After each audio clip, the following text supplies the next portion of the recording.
पश्चिम बंगाल की मुख्यमंत्री ममता बनर्जी एसआईआर के मुद्दे को सुप्रीम कोर्ट तक जब लेकर आई हैं तो इस बीच दो वीडियोस बेहद वायरल हो रहे हैं। एक वीडियो वो जहां पर वो बाहर निकलते हुए दिल्ली पुलिस से सीधा 1-on-1 सवाल पूछती हैं, आप क्यों हैं यहाँ पे, क्यों आप यहाँ पर खड़े होके हमें थ्रेटन कर रहे हैं, हमें धमकाने की कोशिश कर रहे हैं। Brother what happened, why it is here, आप लोगों को क्यों, क्या हुआ आप लोगों ने क्या कर रहा है इधर में? दिल्ली पुलिस से क्यों आप लोग थ्रेट कर रहा है? अब इधर में रुको, भाग क्यों रहा? ये सब कुछ रिकॉर्ड किया जा रहा था। एक मैसेज देने की कोशिश ममता बनर्जी कर रही थी क्योंकि लगातार दिल्ली में जो केंद्र सरकार है और साथ ही पश्चिम बंगाल की ममता बनर्जी की सरकार के बीच में जिस तरह की तनातनी रहती है, कुछ दिन पहले ही हमने देखा था जब आईपैक के दफ्तरों पर रेड की गई थी और उसके बाद जैसे वो जाकर वहां से कई सारे दस्तावेज लेकर आ गई थी, ये मामला कोर्ट तक चला गया और अब एसआईआर के मुद्दे पर वहां कोर्ट रूम में खड़े होकर उन्होंने अपना पक्ष रखा। Sir, their SIR process is only for deletion, not for inclusion.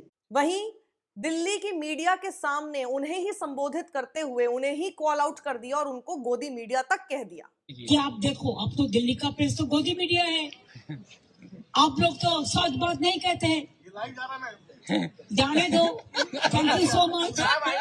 ये सारी चीजें मैं आपको बताती हूं। सबसे पहले देखिए कि सुप्रीम कोर्ट में जब पहुंची एसआईआर के मुद्दे को लेकर जितनी डिस्क्रिपेंसीज उसमें देखने को मिल रही हैं, बीएलओज हैं जिन्होंने अपनी जान गंवा दी है, कई सारे वीडियोस सामने आ रहे हैं, कई सारी ऐसी खबरें सामने आ रही हैं जहां पर बीएलओ रोते हुए ये भी बोल रहे हैं कि कैसे उनको धमकाया जा रहा है और कहा जा रहा है कि मुसलमानों के नाम इसमें से हटा दो और ये कर दो वो कर दो। और कितने सारे परिवार हैं जो कि जिनके नाम जब उसमें से हट रहे हैं तो उनके ऊपर क्या बीत रही है, आप सोचिए। ये सारी खबरें एसआईआर के मुद्दे पर जब पश्चिम बंगाल की मुख्यमंत्री वहां कोर्ट रूम में खड़े होकर बोलती हैं, पहले तो देखिए ये माना जा रहा था कि पता नहीं इनको बोलने दिया जाएगा कि नहीं बोलने दिया जाएगा, लेकिन उसके बाद जब उनको अलाउ किया गया वो वहां पर खड़ी रही और सारी बातों को रखा। ये वीडियो भी बार एंड बेंच के हवाले से मैं आपको दिखा रही हूं, बेहद वायरल हो रहा है। Mismatch not only the title sir, mismatch, mismap, unplanned. Now suppose a daughter after marry, she go to the in-laws house. Now why she's change her title?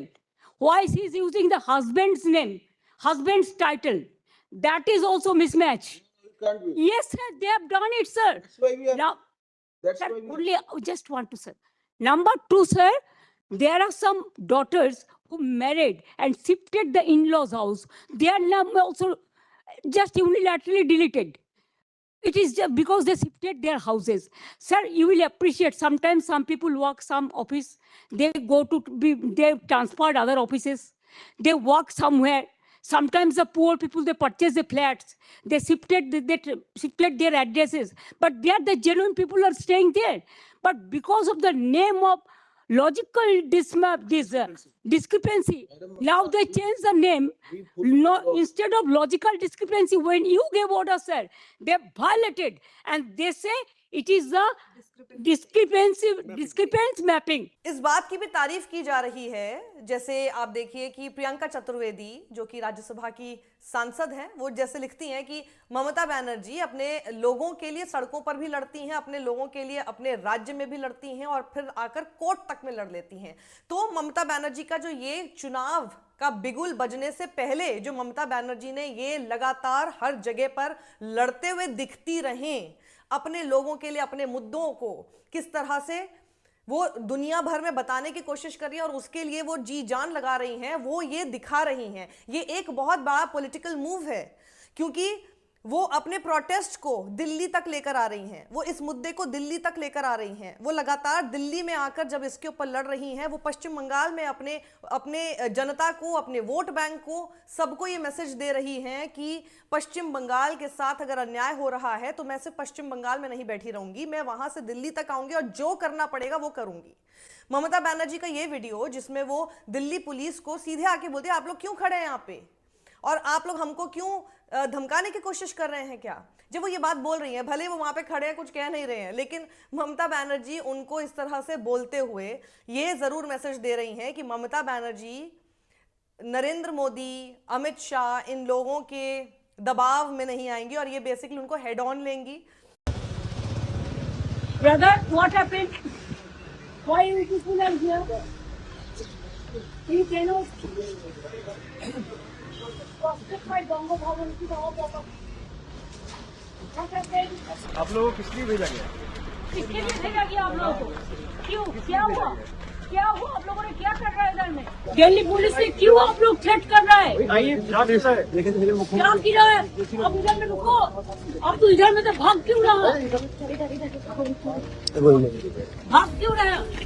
और पश्चिम बंगाल में आने वाले समय में जिस तरह से चुनाव हम देखेंगे कि बेहद इंटरेस्टिंग होगा, यही सारी चीजें हमको देखने को और आगे मिलती रहेंगी। अभी तक तो आप सोचिए कि पश्चिम बंगाल में चुनाव कब होंगे इसका अभी कोई जिक्र नहीं है। इलेक्शन कमीशन ने इसके बारे में कोई जिक्र अभी नहीं किया है, लेकिन इलेक्शन कमीशन को व्हाट्सएप कमीशन कोर्ट रूम में जाकर बोलकर आ गई हैं ममता बनर्जी। तो इलेक्शन कमीशन के साथ भी वो कैसे आमने सामने रहेंगी वो भी ये सारी चीजें दिखाता है। तो भले ही जब चुनाव का तारीखों का ऐलान होगा उसके बाद हम देखेंगे कैंपेनिंग स्टार्ट होगी, हम देखेंगे कई सारे बयान सामने आएंगे, लेकिन ऐसा लगता है कि ममता बनर्जी उसका इंतजार ही नहीं कर रही। सबसे पहले उन्होंने जो प्रोटेस्ट स्टार्ट किया वो दिल्ली तक जो अपनी मार्च लेकर चली गई, उसी से उन्होंने चुनावी बिगुल फूंक दिया और सबसे पहले जिसे कहते हैं कि पहले उस पूरे मैदान में कूदते हुए नजर आई। और इससे पहले कि कोई बयान वहां से आने शुरू हो, कोई अटैक वहां से आने शुरू हो, उन्होंने सबसे पहले एकदम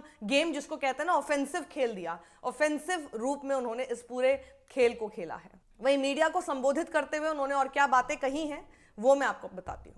क्या कोई तरीका है कि हमारा लोग अगर बंगाल से कोई आए तो हमारा बंगो भवन जो हमारा प्रॉपर्टी है उधर में जाके वो लोग थ्रेट करें? ये क्या है? सुप्रीम कोर्ट के हमारे केस चल रहा है, जुडिशियरी के ऊपर हमारा आस्था है, हमारा केस, हमारा इलेक्शन कमीशन में मीटिंग है। तो ये लोगों को सोचना चाहिए था कि हम ऑफिशियल अपॉइंटमेंट लेके आई हुई है, 150 आदमी को डेथ हो गया है, उसका परिवार बात नहीं कर सकता है मीडिया के साथ। हमारा बहुत सारे परिवार आया जो जिंदा है, जिसको मौत दिखाया वोटर लिस्ट से हटाने के लिए, उसका हक छीनने के लिए। तो इसी के लिए मैं जब सुना मैं चला, जिधर जिधर में वो है उधर में दिल्ली पुलिस भेज दिया है। जब दिल्ली में एक्सप्लोजन होता है तो तब दिल्ली पुलिस कहाँ रहता है? हम दिल्ली पुलिस को ब्लेम नहीं करेंगे, हम तो ब्लेम करेंगे उसको जो माथा पे है, उसको हिमालयन इनकॉम्पिटेंस है, देश को सुरक्षा नहीं दे सकता है, बंगाल को ऊपर टर्चर करते हैं, आम जनता को ऊपर टर्चर करते हैं और SIR का नाम पे सत्यानाश कर रहे हैं। इसी के लिए उनका घर में भी माँ है, बहन है, भाई है। दिल्ली पुलिस ऐसा नहीं है, हम उसको नहीं कहेंगे, वो तो इंस्ट्रक्शन पे आई हुई है।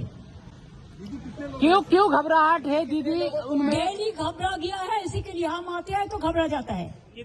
हम 2 साल ज्यादा नहीं आए भाई, ज्यादा आने से तो हम लाखों लेके आ सकते थे।